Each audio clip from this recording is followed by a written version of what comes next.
चल भाई शुरू करते हैं आज का topic. So first of all today's date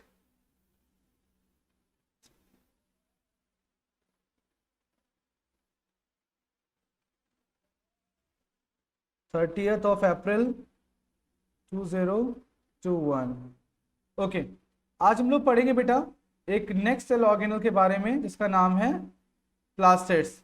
so what do you know about this term? Have you ever heard plastids? Okay, क्या सुना है बेटा प्लास्टिड्स के बारे में?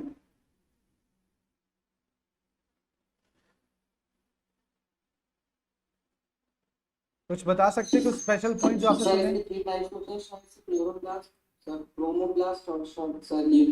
ओके, 3 टाइप्स आपने सुन रखा है। और पॉइंट 1 और क्या सुन रखा है बेटा?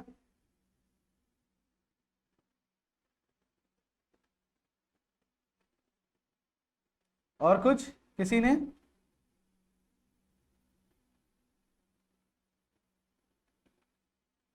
नहीं सुना है। चलो मैं शुरू करूं, मैं बताऊं? Yes sir. ठीक है। पहली चीज, अगर प्लास्टिक्स के बारे में हम लोग बात करते हैं तो हमें पता होना चाहिए कि it is only present in plant cell. ठीक है, ये हमारे लिए सबसे इंपॉर्टेंट चीज है कि किसमें पाया जाता है। It is only present in plant cell. ठीक है, it is of 3 kind. 3 kinds कौन कौन से बेटा? अगर मैं इसकी बात करूं 3 काइंड्स की तो कौन कौन सा होगा? Chromoplast, chloroplast, and the last one is leucoplast. Okay, these are the 3 kinds of plastids.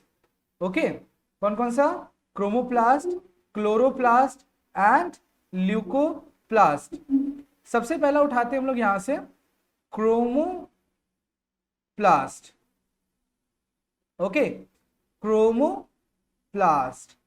Chromo word means coloured, colour. Chroma, जो क्रोमा वर्ड है या क्रोमो वर्ड है, ये किसके लिए यूज किया जाता है? कलर्ड। और प्लास्ट मीन्स प्लास्टिड्स, मीन्स इसका नाम क्या आ जाएगा? Colourful plastids. Means they are mainly responsible for providing color,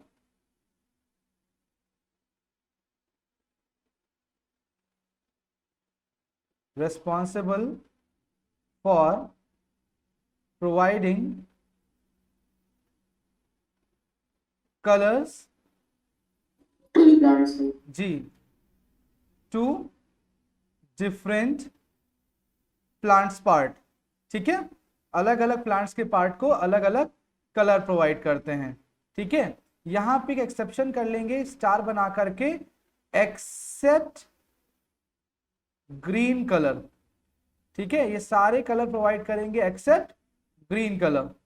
okay बेटा, ठीक है। जनरली अगर आपके दिमाग में कोई भी प्लांट आता होगा तो प्लांट को सुनते ही सोचते ही आपके माइंड में कलर आता होगा ग्रीन। तो ग्रीन प्लांट का जो है एक पेट कलर है, फेवरेट कलर है, मतलब ग्रीन तो प्लांट होता ही है, ये हम मानते हैं। अगर आपके माइंड में आपको बोला गया कि थिंक अबाउट एनी प्लांट, तो आपने सोच लिया कि हाँ नीचे हल्का सा ब्राउनिश होगा, ऊपर पूरा मेनली चीजें होंगी वो ग्रीनरी होगी। तो प्लांट का फेवरेट कलर है ग्रीन। तो ग्रीन कलर को छोड़ करके बाकी सारे कलर जो प्लांट के पास होते हैं, लाइक फ्लावर का कलर हो गया, रेड हो गया, व्हाइट हो गया, ठीक है, ऑरेंज हो गया, येलो हो गया, इवन ब्लैक हो गया, वो सारे कलर्स किसके दिए जाते हैं? क्रोमोप्लास्ट के। बट जो ग्रीन कलर है वो दूसरे से दिया जाता है, वो दूसरे के लिए होगा आपका क्रोमोप्लास्ट। ठीक है, अंडरस्टूड? बात समझ में आ गई? ठीक है, इसमें कोई दिक्कत बेटा? इसमें कोई दिक्कत? ओके, ठीक है। सेकेंड टॉपिक हम लोग चलते हैं यहां पर। Second topic is are chloroplast. Chloroplast, chloro word जो है वो रिप्रेजेंट करता है ग्रीन कलर को। ठीक है, chloro word represent green colour, तो इसके लिए वर्ड यूज किया जाता है जनरली ग्रीन कलर्ड प्लास्टिड्स। क्या यूज करते हैं बेटा? Green coloured plastids. Okay, understood बेटा? Yes. ठीक. Yes, sir. Yes, sir. They are mainly responsible for providing, By providing green color to the yes plant. बेटा, yes, providing green color. ठीक है, जो प्लांट में ग्रीन कलर होता है it is because of what? Chloroplast. जितना भी जहां भी प्लांट को आपको ग्रीन कलर दिखाई देगा वो सारा किसका होएगा बेटा? क्लोरोप्लास्ट का होएगा. ठीक है. Next, the third Yes. Content is leucoplast. The third part is leucoplast. Leucoplast, leuco जो वर्ड है बेटा, इसका तो मतलब, colourless. यस, इसका मतलब होता है व्हाइट और कलरलेस. ठीक है, विदाउट एनी कलर.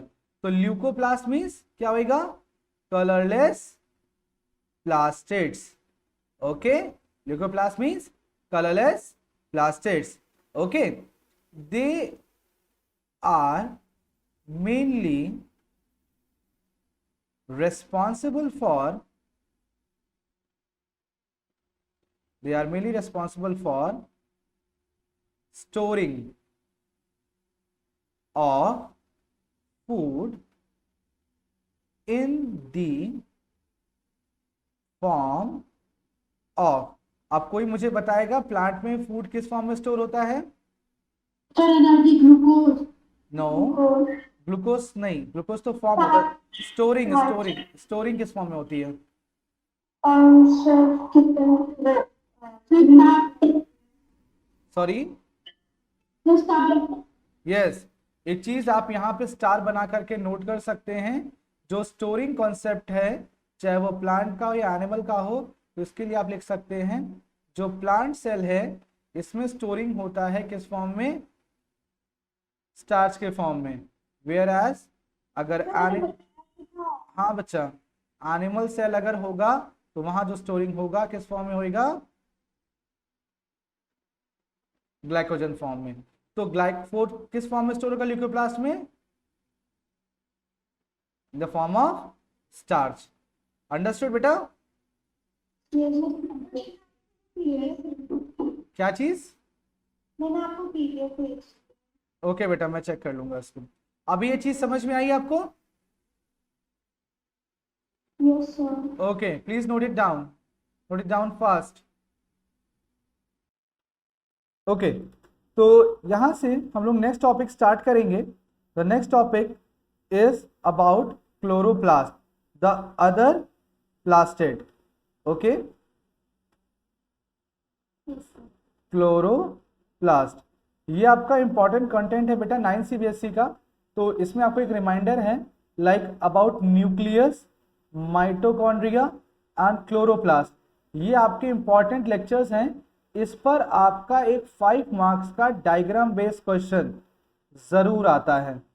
इसको आपको पढ़ना है अच्छे से, इसीलिए मैं इसको अलग से पढ़ा रहा हूँ. अभी लास्ट सेशंस पे हम लोग पढ़ चुके हैं अबाउट न्यूक्लियस, अबाउट माइटोकॉन्ड्रिया, और आज का सेशन हमारा जो होगा वो क्लोरोप्लास्ट के बारे में होगा. ठीक है, तो पहले मैं कुछ चीजें आपको समझा देता हूँ, फिर मैं आपको नोट करने का टाइम दूंगा, देन आप नोट करेंगे. ठीक है, क्या चीजें होंगी आपकी यहाँ पर कि chloroplast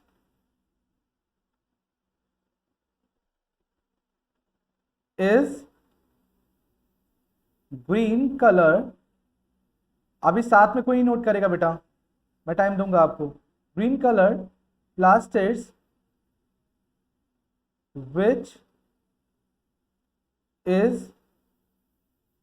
mainly responsible for providing green color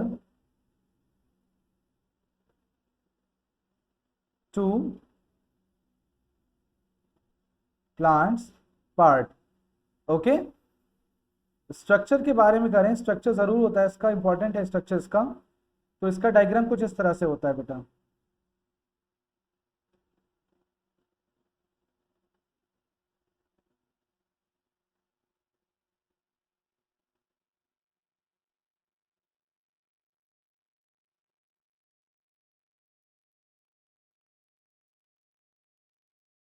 यहाँ पर कुछ इस तरह से स्ट्रक्चर दिखाई पड़ेंगे बेटा।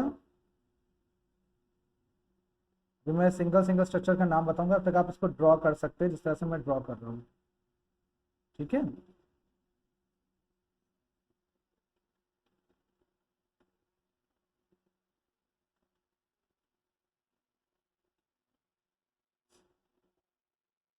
ओके। तो क्लोरोप्लास्ट के बारे में अगर बताऊं तो it is by layered structure. ठीक है, बाई लेयर्ड स्ट्रक्चर, 2 लेयर का होता है बेटा। ठीक है, हमेशा लेबलिंग आप राइट साइड करते हो, किसी भी डायग्राम को आप ड्रॉ करो तो लेबलिंग हमेशा आपको राइट साइड ही करनी है, और ये जो इंडिकेशन वाली लाइन होती है ये स्ट्रेट होनी चाहिए। तो ये जो आउटर लेयर दिख रही है आपको, इसको बोलते हैं आप आउटर मेम्ब्रेन। ठीक है, दिस इज आउटर मेम्ब्रेन। यहाँ पे अंदर पे एक लेयर और होती है, this one is known as inner membrane. Okay, अगर इस स्ट्रक्चर को मैं उठा लूं और यहाँ से अलग से इसको पढ़ूं तो एक सिंगल कॉइन लाइक स्ट्रक्चर आपको इस तरह से दिख रहा होगा। देखा होगा ना, आपको एक कॉइन रखा हुआ है, इस स्ट्रक्चर को बोला जाता है थाइलाकॉइड। क्या बोलते हैं बेटा हम लोग? थाइलाकॉइड। ठीक है, थाइलाकॉइड का जो पूरा बंच होता है बेटा इस तरह से, ठीक है, ये पूरा बंच, एक सिंगल बंच जो इस तरह से बनता है। ठीक है, दिख रहा होगा कोई स्ट्रक्चर, इस बंच को हम लोग नाम देते हैं ग्रैनम। ठीक है, ग्रैनम।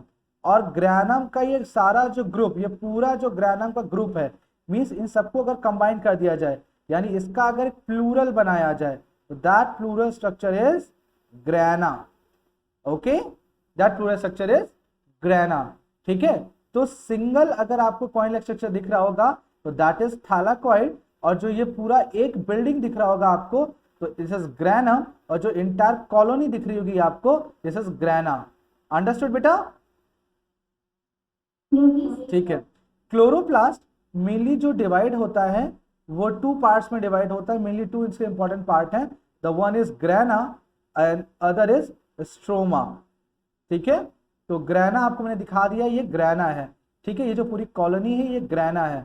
ठीक है, mean single coin like structure, जो सिंगल एक कॉइन लाइक स्ट्रक्चर दिख रहा है आपको, जैसे थाइलाकॉइड, थाइलाकॉइड की पूरी बिल्डिंग, अगर एक पूरी बिल्डिंग बना ली जाए, मान लीजिए आपका ये एक फ्लैट है तो एक फ्लैट को आप थाइलाकॉइड कहोगे, ये पूरी बिल्डिंग बना दी जाए तो उसको आप ग्रैनम कहोगे, और ये पूरी कॉलोनी अगर मान ली जाए तो उसको क्या, कॉलोनी को क्या कहोगे आप? ग्रैना कहोगे। ठीक है, जिस बेस पर ये कॉलोनी खड़ी हुई है इस बेस के लिए आप नाम देते हो stroma. Okay, this base is known as stroma. Understood? Means अगर ये आपकी कॉलोनी है तो कॉलोनी किसी बेस के ऊपर खड़ी होगी ना बेटा, ये बिल्डिंग किसी बेस पे खड़ी होगी ना इस तरह से, तो इस बेस को क्या कहते हैं आप? Stroma. This base is known as stroma. और यहाँ बीच में एक फ्लूइड फील्ड रहता है, तो फ्लूइड फिल्ड करने के लिए ये स्ट्रक्चर ऐसे ऊपर दिखाता हूं मैं यहाँ पर, उस फ्लूइड को नाम देते हैं आप मैट्रिक्स। क्या नाम देते हैं बेटा? मैट्रिक्स। ओके, क्या नाम देते हैं जो फ्लूइड बीच में भरा है ताकि गैप रहे, जो या अपना पूरा स्ट्रक्चर, उसको बोलते हैं मैट्रिक्स। और ये कॉलोनी यानी बिल्डिंग जो है आपस में कनेक्टेड है, और that connection is known as grana lamellae. Grana lamellae और फ्रेट। ग्रैना लैमेली, कुछ बुक्स में इसको लैमेली लिखा गया है, कुछ बुक में इसको फ्रेट भी लिखा गया है। तो बात समझ में आ गई बेटा? बात समझ में आई? ठीक है, तो फर्स्ट ऑफ ऑल अगर हम ग्रैना के बारे में पढ़ते हैं यहां पर तो बताते हैं chloroplast consist of coin like structure known as what? Thylakoid, and the bunch of thylakoid is known as what? Very good, granum. And entire granum या group of granum is known as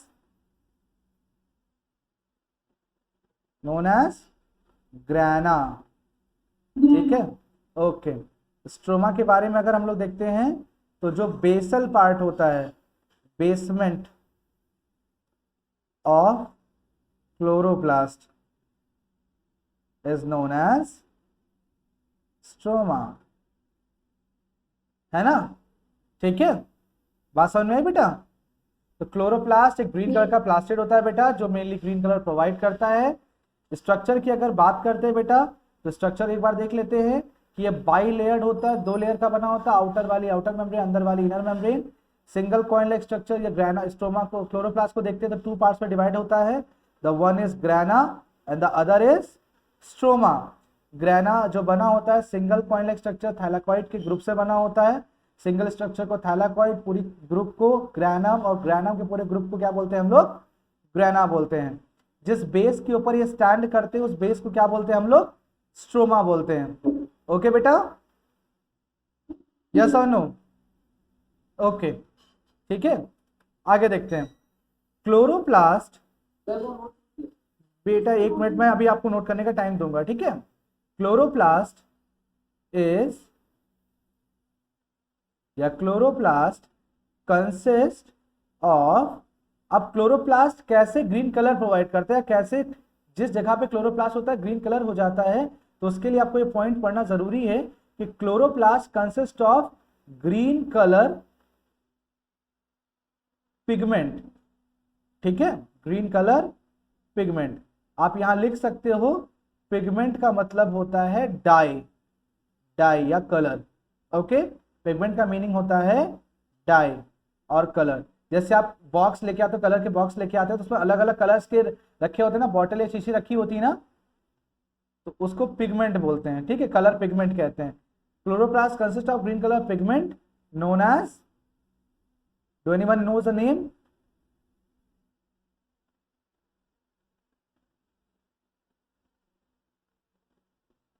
क्या लिखा? Chlorophyll. अब अगर कोई question पूछे location of chlorophyll क्या होगी, ठीक है? लोकेशन ऑफ क्लोरोफिल क्या होगी, ठीक है? नहीं, तो हम कैसे आइडेंटिफाई करते हैं लोकेशन के लिए? मैं आपको डिसेंडिंग ऑर्डर में, नहीं बड़े से छोटे की तरफ में आपको बताता हूं कि लोकेशन कैसे आप बता सकते हैं क्लोरोफिल कहां होगी। तो आप ऐसे कर सकते हैं, all green parts of plant. कोई पूछा कि प्लांट में क्लोरोफिल कहां होएगा, तो आप क्या लिखोगे? All green parts of plants, ठीक है? बोलेगा और थोड़ा ब्रीफली बताओ और थोड़ा प्रिसाइसली बताओ, तो आंसर दोगे लीफ में, ठीक? कहेगा थोड़ा सा और प्रिसाइज करो, तो लीफ के मीजोफिल वाले पार्ट में, मीजोफिल टिश्यू वाले पार्ट में, ठीक है?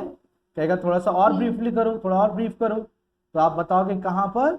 क्लोरोप्लास्ट में, ठीक है? कहां पर? क्लोरोप्लास्ट में। क्लोरोप्लास्ट में कहेगा अगर ब्रीफ करो, तो आंसर दोगे ग्रैना में, ठीक है? क्लोरोप्लास्ट के कहां पर? ग्रैना में, ठीक है? और ग्रैना में कहां पर? ग्रैनम में। और ग्रैनम में कहां पर? थाइलाकॉइड में, ठीक है? थाइलाकॉइड में। तो स्पेसिफिक पोजीशन क्या होगी क्लोरोफिल की? थाइलाकॉइड। और वैसे अगर बड़े फॉर्म में देखा जाए तो कहां होगा? All green parts of plant, जितना भी हिस्सा प्लांट का ग्रीन है सब जगह पे क्लोरोफिल होएगा, ठीक है? समझ में आया? नेक्स्ट आता है बेटा फंक्शन ऑफ क्लोरोफिल। मैं भी आपको टाइम दूंगा, इसका कैसे कैसे लिखना है आपको मैं बताऊंगा आपको, तो मैं पहले इस चीज को लिख लेता हूं। फंक्शन ऑफ क्लोरोफिल क्या है बेटा? क्लोरोफिल के 2 फंक्शन है जो अल्टीमेटली हम क्लोरोप्लास्ट के फंक्शन के फॉर्म में जानते हैं और समझते हैं। क्या क्या? कि क्लोरोफिल का फंक्शन नंबर 1 है providing green colour to plants, ठीक है? हम अल्टीमेटली कहते हैं कि इसका कलर फंक्शन है इसको क्लोरोप्लास्ट का, लेकिन क्लोरोप्लास्ट में किसका फंक्शन है? ये क्लोरोफिल का फंक्शन है। दूसरा, it traps sunlight for the purpose of making food. It act as antenna antenna जानते हो ना, जो रिसीवर होता है, रिसीवर, ये रिसीवर होता है जो सनलाइट को ट्रैप करता है। ठीक है बेटा, अंडरस्टूड? बात समझ में आ गई? बात समझ में आई बेटा? कोई दिक्कत इसमें? पक्का? ओके, ठीक है। अब तो इसको आप जल्दी से इसको देखेंगे, इसको समझेंगे और फिर आगे इसको हम करते हैं। तो next topic which I am going to tell you is third point, endoplasmic reticulum. Endoplasmic reticulum, ठीक है, मैं नीचे लिखता हूँ थोड़ा सा इसका। एंडोप्लाज्मिक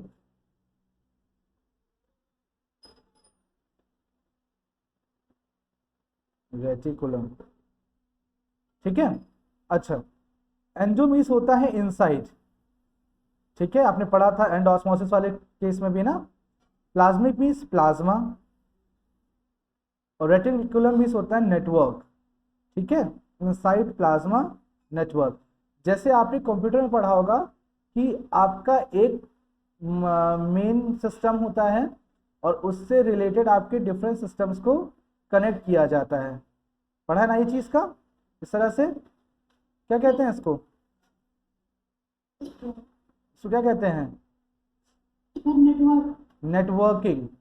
और जिसके थ्रू किया जाता है उसको टोपोलॉजी कहते हैं ना, लैन या वैन, उसको टोपोलॉजी कहते हैं, किस मैपिंग के थ्रू कनेक्ट किया गया है। तो इसी तरह से आप देखते होगे कि आप जानते हो कंट्रोलिंग बॉडी कौन सी है सेल की? न्यूक्लियस। तो न्यूक्लियस किस तरह से अपने बाकी सेल ऑर्गेनल से कनेक्टेड होगा? तो वो जो मीडियम होता है आपका, वो होता है आपका एंडोप्लाज्मिक रेटिकुलम। अगर मैं डायग्राम से इसको समझाऊं तो आपने इस चीज को बहुत खूब देखा होगा। ये स्ट्रक्चर हो गया न्यूक्लियस, और न्यूक्लियस की वॉल के साथ ही कुछ इस तरह से अटैच रहता है, कैसे करके ये स्ट्रक्चर आपने देखा होगा इस तरह से। अगर आप डायग्राम देखोगे ध्यान से इसको तो ये आपको दिखेगा इस तरह से कनेक्टेड पीस में, ठीक है। तो ये नेटवर्क लाइक होता है, फाइबर लाइक होता है, तो इसको हम नाम देते हैं क्या? ये found attach with nuclear wall या न्यूक्लियर मेम्ब्रेन, ठीक है, इस तरह से। तो इसको नाम देते हैं हम लोग क्या? एंडोप्लाज्मिक रेटिकुलम, ठीक है। काफी बड़ा नाम होता है, इसलिए इसको थोड़ा सा शॉर्ट में कर देते हैं, नाम देते हैं हम लोग ER। ओके, तो शॉर्ट नेम क्या होगा बेटा इसका? ER।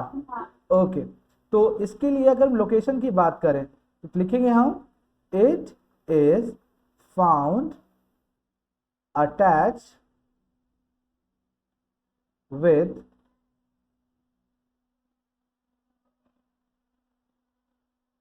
न्यूक्लियर मेम्ब्रेन, ठीक है। It forms internal framework of the cell and form connectivity to all other cell organelle with nucleus। सारे सेल ऑर्गेनल्स को किससे अटैच कर रखता है, किससे कनेक्ट करके रखता है? न्यूक्लियस से। तो कमांड तो इसी से जाएगी ना, न्यूक्लियस से, तो इसको कनेक्ट करके रखता है, ठीक है। अगर स्ट्रक्चर की बात करें बेटा, अगर स्ट्रक्चर की बात करें तो it is made up of combining या कॉम्बिनेशन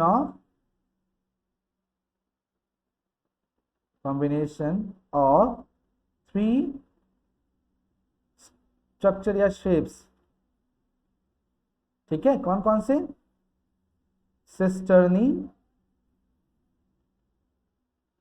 B vessels,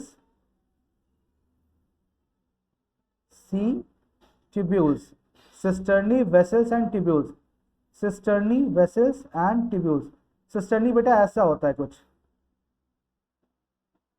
ऐसा, ठीक है, इस शेप का, ठीक है बेटा।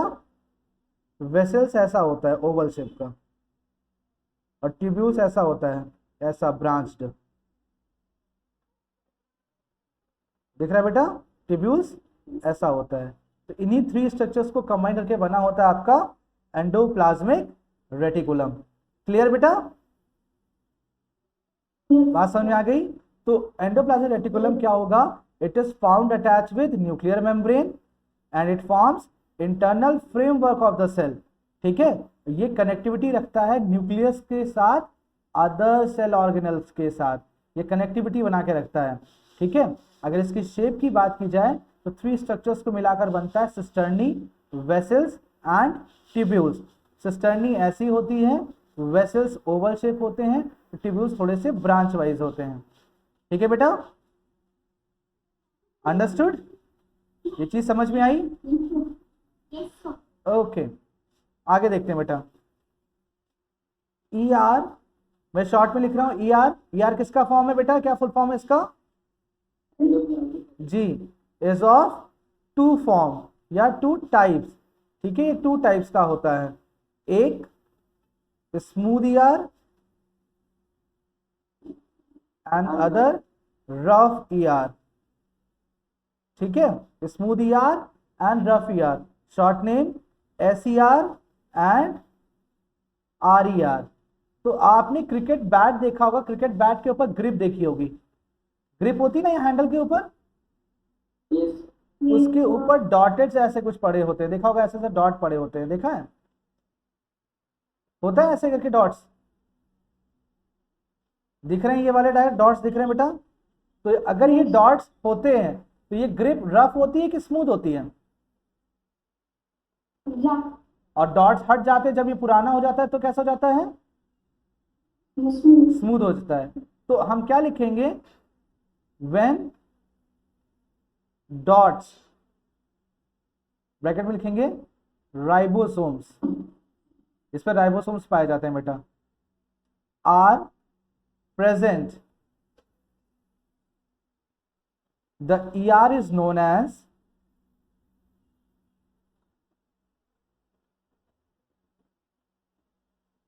RER, okay. डॉट्स किसके होते हैं बेटा? डॉट्स किसके होते हैं? डॉट्स होते हैं राइबोसोम्स के। If ribosomes present then it is RER। इसका first point, if ribosomes absent known as what? अगर डॉट्स नहीं होंगे तो क्या, कैसा होगा? SER, ठीक है, अंडरस्टूड बेटा? ओके, फंक्शन ऑफ राइबोसोम क्या होता है बेटा? यस बेटा, it involves in the process of protein synthesis, okay. और इसमें राइबोसोम्स तो है नहीं, प्रोटीन नहीं बनाएगा, तो क्या करेगा बेटा?